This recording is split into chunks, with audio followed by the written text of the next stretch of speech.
işimiz. Hak, emek, inançtır bizim ülkemiz. Hep birlikte el ele, ben sen. Kıymet. Ne oldu geliyor? Geliyor değil mi abi? Geliyor. Ali Başkan'ı tam ortaya alsaydık ya.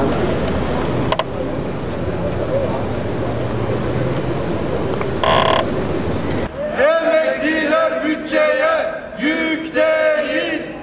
Emekliler bütçeye yük değil. Gelir kayıplarımız giderilsin. Gelir kayıplarımız giderilsin. Değerli basın mensupları, Emekli Memur Sen ailesi adına hepinizi saygıyla selamlıyorum. Bugün TÜİK tarafından açıklanan Haziran ayı enflasyon rakamı sonrasında memur, işçi ve Bağkur emeklilerinin alacağı zam oranı belli oldu. Memur emeklilerine %19,31, işçi ve Bağkur emeklilerine ise %24,73 artış yapılacak. En düşük emekli aylığı olan 10.000 TL'nin artırılmaması halinde ise bu oranlardan daha azı emekli aylıklarına yansıtılacak. En düşük kamu emeklisi, kamu görevlisi emeklisi aylığı 17.585 TL, en düşük memur maaşı ise 36.460 TL olacak. En düşük görev aylığı ile emekli aylığı arasındaki fark %50'yi aşmış durumda.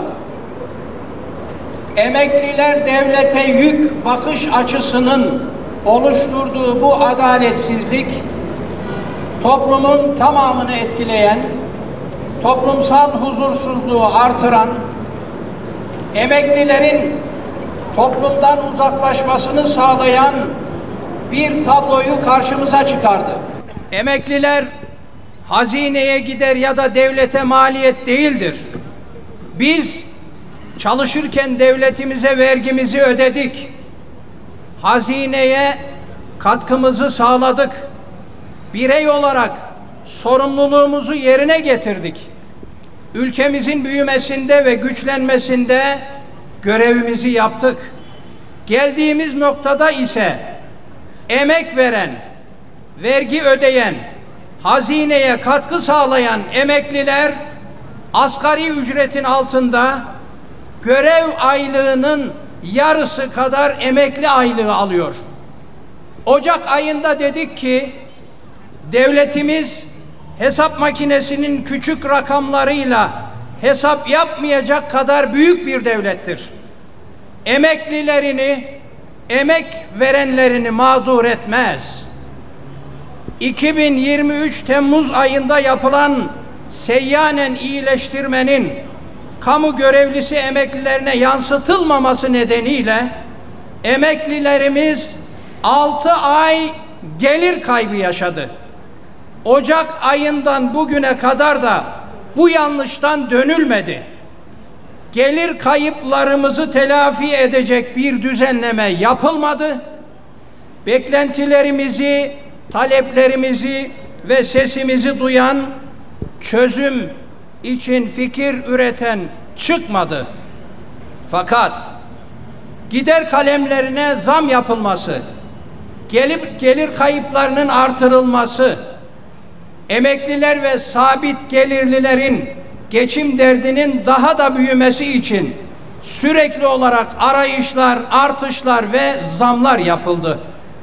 1 Temmuz itibariyle elektriğe %38, Kurban Bayramı'nda mazot ve benzine 3 defa zam yapıldı. Market ve pazardaki fiyatlar sürekli yükseldi. Bütün bu zamları en iyi hisseden emekliler ve sabit gelirliler oldu. Emekli aylıklarına 6 ayda bir defa zam yapılırken zorunlu giderlere sürekli ve istikrarlı bir şekilde her ay zam yapılmaya devam ediliyor. Bu zamlarla emekliler nasıl geçinecek? Bu aylıklarla hayatlarını nasıl devam ettirecek? Bu paralarla ayakta kalmak için emekliler nasıl mücadele edecek? Sorularına ise cevap verecek kimse yok. Olumsuz ekonomik verilerin, yüksek enflasyon gerçeğinin ve kayıp üreten mali politikaların sorumlusu, nedeni ve gerekçesi emekliler ve sabit gelirliler olamaz, olmamalıdır. Gelir kayıplarımız giderilsin. Emek veren, akıl ve alın teri akıtan emekçi kardeşlerim, hepiniz bir gün emekli olacaksınız.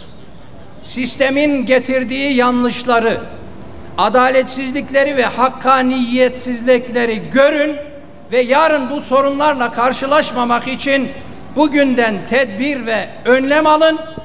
Çözüm üretmek için emeklilerin taleplerine destek olun. Emekli memur senin sesine kulak verin. Değerli basın mensupları, kıymetli emekli kardeşlerim, gelirlerimiz o kadar kısıtlı, giderlerimiz o kadar fazla ki birçok emekli kardeşim bu sene kurban kesemedi. Bu sene torunlarına harçlık veremedi. Memleketine gidip sıla-i rahim yapamadı. İşe girince rahatlarız. Çocukları büyütünce rahatlarız. Çocukları evlendirince rahatlarız. Emekli olunca rahatlarız diye bugünlere geldik. Emekli olduk. Hala mücadele içerisinde hakkımızı ve hukukumuzu korumak, adil bir yaşam sürmek, hayatımızın geri kalanını mutlu geçirmek için uğraşıyoruz. Gönül istiyor ki cennet vatanımızın her köşesini karış karış gezelim. Biz de diğer ülkelerin emeklileri gibi başka ülkeleri görelim. Emekli aylıklarımızla ay sonunu nasıl getiririz sorusuyla günlerimizi geçirmek yerine ağız tadıyla emekli aylıklarımızı harcayalım istiyoruz. İstiyoruz ki çocuklarımızı ziyarete gidelim. Torunlarımıza fıkra anlatıp eğlenelim. Emeklilerin torunlarına fıkra anlatması, gülmesi, eğlenmesi beklenirken emekliler fıkraya konu oluyor, emekliler gülünecek hale düşüyor. Emekliler yılının, emeklinin gelirlerinin arttığı, giderlerinin azaldığı, mutlu ve huzurlu olduğu bir yıl olması beklenmez mi? Emekliler yılında yüzümüz gülsün. Yoldan bir emekliyi çevirin sorun. Hangisi mutlu? Hangisi huzurlu? Hangisinin aylıkları giderlerine yetişebiliyor? Hangisinin gelirleri mutlu yaşamaya yetiyor? Bu yıl emekliler yılı olamaz. Bu yıl olsa emekliler yıldı olur. Bu yılın emekliler yılı olmasını istiyorsak 2023 Temmuz ayında verilen seyyanen ödemeyi emekli aylıklarına yansıtalım. Ek ödeme başta olmak üzere bütün gelirleri prime esas kazanca dahil edelim. Aylık bağlama oranını yükseltelim. Kira yardımı yapalım. Eş ve çocuk yardımını ödemeye devam edelim. Birinci dereceye 3600 ek göstergeyi gecikmeden hayata geçirelim. En önemlisi emeklilere örgütlenme hakkı verelim. Bu hususları hayata geçirdiğimizde emeklilerin sesini duymuş, beklentilerini görmüş, sorunlarını çözmüş ve emekliler yılına yakışır düzenlemeler yapmış olacağız. Bu düzenlemeler yapıldığında emekliler eylem değil bayram, meydanlarda konuşma değil davul zurnayla kutlama yapacaktır. Bizim söylemlerimiz popülizm değil, hayatın gerçeği. emeklinin mevcut durumunun hakikatidir. Beklentimiz farklı karşılaştırmalar yapılarak sorumluluklardan kaçmak değil, sosyal anlayışla, sosyal devlet anlayışıyla uyumlu politikaların hayata geçirilmesidir. Değerli basın mensupları, kamu görevlisi emeklileri olarak örgütlenme hakkına sahip olmak, toplu sözleşme masasını etkilemek, emeklilerle ilgili belirlenecek politikalara paydaşlık etmek, tecrübe ve birikimlerimizi sosyal diyalog ortamlarına aktarmak istiyoruz.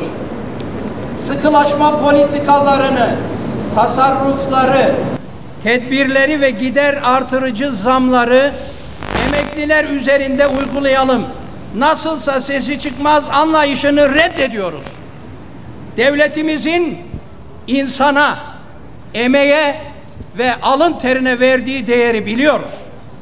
Devletimizin kriz dönemlerinde dahi sosyal devlet ilkesinden ödün vermeyerek emekçinin, emeklinin ve emek verenlerin taleplerine sessiz kalmadığını biliyoruz.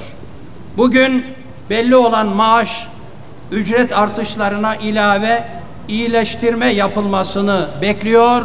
Sayın Cumhurbaşkanımızın emekliler yılında insanca yaşayabileceğimiz bir maaş, gelir dağılımında adalet, paylaşımda hakkaniyet, talebimize sessiz kalmayacağını biliyoruz. Emeklilerin haklı beklentilerini duyurmak, mücadelemizi yansıtmak, sesimize güç katmak için buraya kadar gelen basın mensubu arkadaşlarımıza ve emekli kardeşlerimize teşekkür ediyorum. Sağ olun, var olun. Emekli seyyare zam